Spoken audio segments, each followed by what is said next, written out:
Corona virus के प्रकोप के बीच आई ऑक्सफोर्ड यूनिवर्सिटी की वैक्सीन की खबर ने आम जन के मन में एक उम्मीद पैदा कर दी है कि जल्द ही कोरोना से निजात मिलेगी, जिससे जीवन फिर से सामान्य हो सकेगा।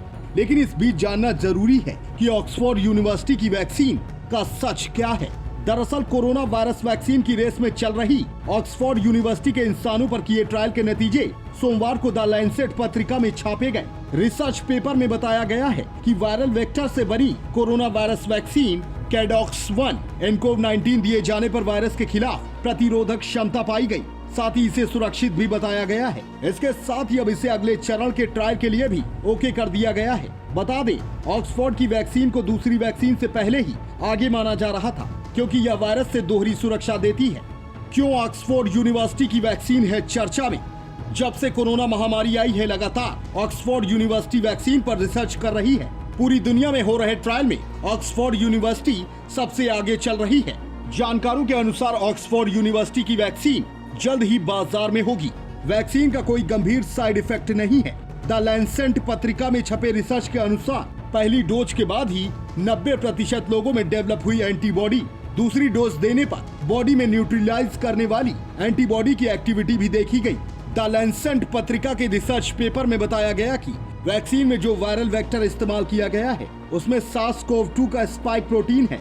दूसरे फेज में 5 जगहों पर 18 से 55 साल की उम्र के लोगों पर वैक्सीन का ट्रायल किया गया। कुल 56 दिन तक चले ट्रायल में 23 अप्रैल से 21 मई के बीच जिन लोगों को वैक्सीन दी गई थी, उनमें सिर दर्द, बुखार, बदन दर्द जैसी शिकायतें पैरासीटामोल से ठीक हो गयी।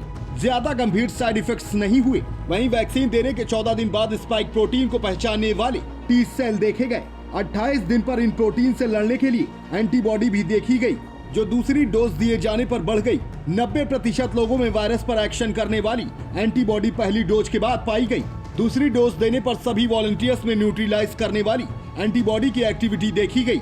ये दोनों साथ मिलकर शरीर को सुरक्षा देते हैं। दरअसल पहले की स्टडीज में यह बात सामने आई है कि एंटीबॉडी कुछ महीनों में खत्म भी हो सकती है, लेकिन टी सेल्स सालों तक शरीर में रहते हैं। इसके साथ ही यह कहा गया है कि ऑक्सफोर्ड में बनाई गई वैक्सीन के नतीजे सुरक्षा मानकों के अनुसार हैं और एंटीबॉडी रिस्पांस भी पैदा कर रहे हैं। वहीं खुशखबरी यह है कि ऑक्सफोर्ड की टीम इस वैक्सीन पर ब्रिटेन की फार्मास्यूटिकल कंपनी एस्ट्राजेनिका के साथ मिलकर काम कर रही है और एस्ट्राजेनिका वैक्सीन के लिए एक इंटरनेशनल सप्लाई चेन भी तैयार कर रही है, जिससे अलग अलग देशों में वैक्सीन जल्द पहुंचाई जा सके।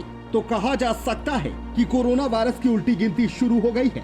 लेकिन यह भी जरूरी है कि जब तक वैक्सीन पूरी तरह से बाजार में नहीं पहुंचती है, तब तक सभी कोविड-19 के लिए दी गई गाइडलाइंस का पालन करें, क्योंकि जब तक वैक्सीन नहीं आती, तब तक सुरक्षा ही बचाव है। Bureau report, global voice.